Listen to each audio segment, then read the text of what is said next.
migration est sans doute l'un des sujets les plus difficiles à appréhender. C'est aussi un sujet d'actualité extrêmement fort, mais il a été abordé par peu de philosophes finalement. Je crois que la plus grande occurrence qu'on pourrait relever, c'est Emmanuel Kant, qui en 1795 réalise un projet de paix perpétuelle, un petit opuscule, où il explique ce que c'est que le droit cosmopolitique. Et ce droit cosmopolitique, c'est pour lui une sorte de droit de circulation universelle. Donc il imagine le fait que les êtres humains, à cause de la rotondité de la Terre, doivent pouvoir, par définition, par nature, être libres de circuler partout où ils veulent. Attention, ça ne veut pas dire s'établir. Kant, qui était déjà un visionnaire pour son temps, imaginait bien qu'un monde où les gens pourraient aller circuler où ils veulent est un progrès, mais il ne pensait pas qu'un monde où tout le monde pourrait aller s'installer n'importe où serait réalisable. Pour lui, le droit cosmopolitique, c'est simplement le droit de pouvoir se rendre d'un pays à un autre et de ne pas y être traité comme étranger. Et il est intéressant de voir que depuis 50, 60, 70 ans, on commence à avancer vers ce genre de droit. C'est-à-dire que les deux constitutions de la modernité, les deux constructions, c'est à la fois l'individu comme être humain libre qui peut se mouvoir, qui a des bras et des jambes, et d'autre part les États qui ont des frontières et qui peuvent arrêter ces mêmes individus. Au lendemain de la guerre, on a fait à la fois la Convention de Genève, qui autorise le fait que des individus peuvent être en infraction du territoire d'un État pour y demander asile et protection.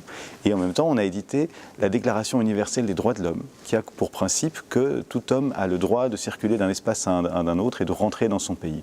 Et on est dans cette tension-là, avec quelque chose de très intéressant, surtout depuis 20-30 ans, c'est la subdivision entre catégories de gens qui migrent. On oppose souvent les réfugiés politiques, qu'on voit souvent d'un bon œil, qui sont sous l'égide de la Convention de Genève, aux migrants dits économiques, qui profiteraient plutôt de nous. Et je crois que la question philosophique la plus importante, elle est là. Nous, Européens, issus des Lumières, on a un appétit, on a une préférence un peu naturelle pour les réfugiés politiques parce que nous prenons la liberté d'expression comme une valeur cardinale importante et quelqu'un qui fuit son pays parce qu'il est persécuté, parce qu'il est sous une dictature, va attirer notre sympathie. Et par voie de conséquence, on va considérer que les gens qui ont une migration plus utilitaire, plus économique, on va s'en méfier. Or, fondamentalement, il y a une question philosophique et morale qui est-il beaucoup plus moral de permettre à ceux qui fuient un pays parce qu'ils sont persécutés ou parce que c'est la guerre de venir ici, alors que ceux qui sont dans la pauvreté, la misère ou qui simplement veulent réussir leur vie devraient être freinés. Moi, je ne suis pas sûr qu'il soit beaucoup plus moralement possible de dire oui aux uns et non aux autres. En fait, on a tous le même syndrome d'antériorité. Il y a un auteur qui raconte la petite histoire de la balançoire que je résume. Si vous avez deux enfants avec une plaine de jeux et une balançoire, le premier enfant s'assied sur sa balançoire, le deuxième enfant arrive, 9 fois sur 10, le premier enfant va dire au deuxième « j'étais là le premier ».